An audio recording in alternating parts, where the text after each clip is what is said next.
Já foram feitas ao longo desses anos várias pesquisas sobre a população. Qual é o símbolo da cidade de Belém? Em todas as enquetes, o que ganha é o vero-peso, né?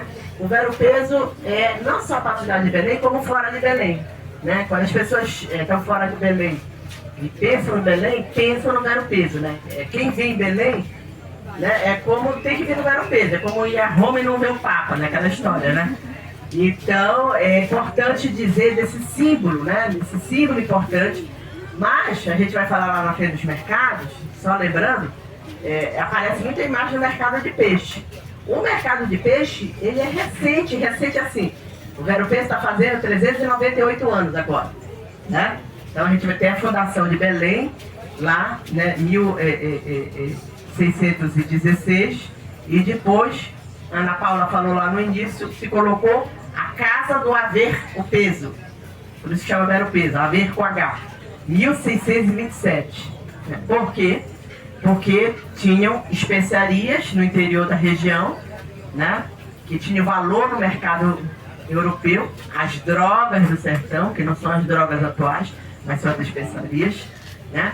E aí tinha que ter uma forma de controlar o que saía daqui, né? Então, os portugueses colocaram, não existe mais esse local edificado, mas os historiadores dizem, a gente vai parar lá na ponta, onde seria essa casa. Era uma casa para haver o peso, entendeu? Aí por isso que ficou o local chamado vero-peso. No entorno se forma uma feira, onde os produtos chegavam, né? Então, é importante dizer também que até o século XVIII, essa baía, ela ia até a 15 de novembro, onde nós vamos passar, tá? Era a Rua da Praia, né? Então, para vocês terem uma ideia de como é que era, né, o tamanho, isso aqui tudo vai ser aterrado já, né, depois, no século XVIII, para vocês entenderem essa transformação. E não existiam as edificações. A gente vai passar e falar das edificações. O Solar da Beira final do século XIX, e o mercado, tanto o de carne como o de peixe também, finalzinho de 19, início de 20.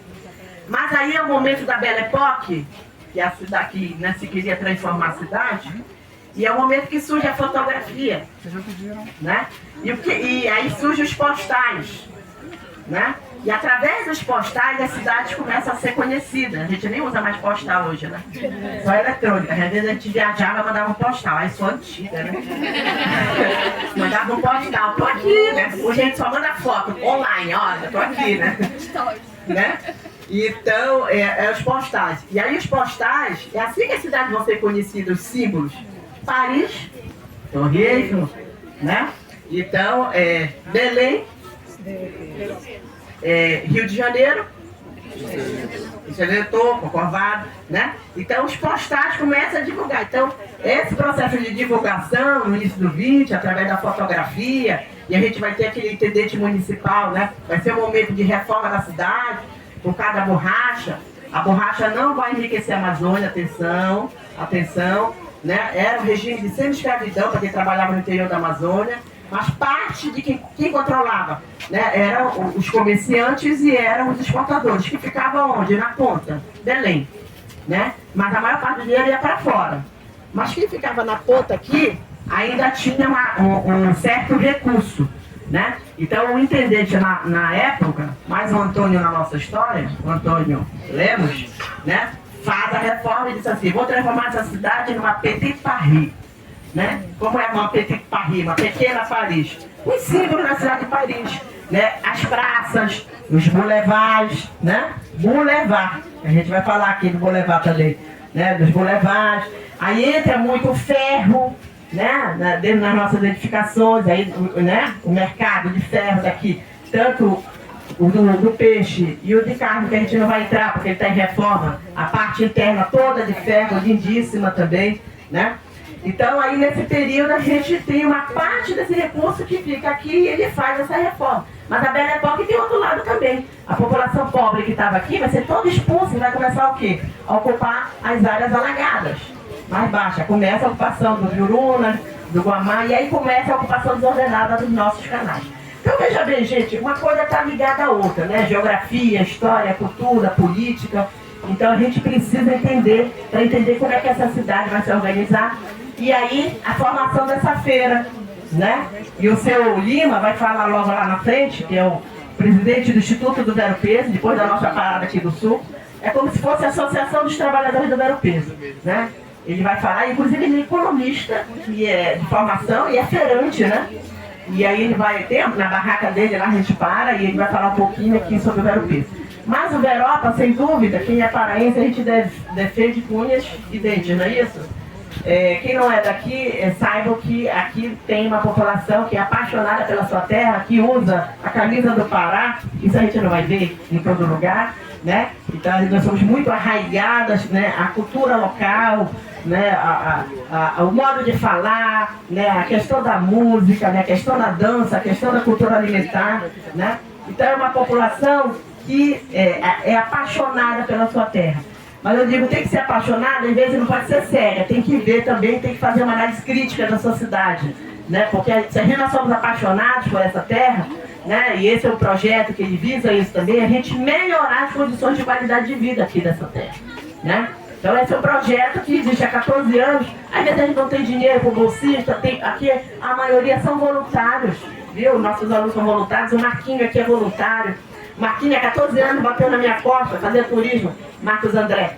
Pessoal, eu posso registrar, bater foto? Eu digo, claro, Marquinhos, né? E aí ele não largou mais, se tornou fotógrafo profissional, né? O Marcos André, vejo lá o Instagram dele também, Marcos André, fotógrafo, né? Fotografia, né?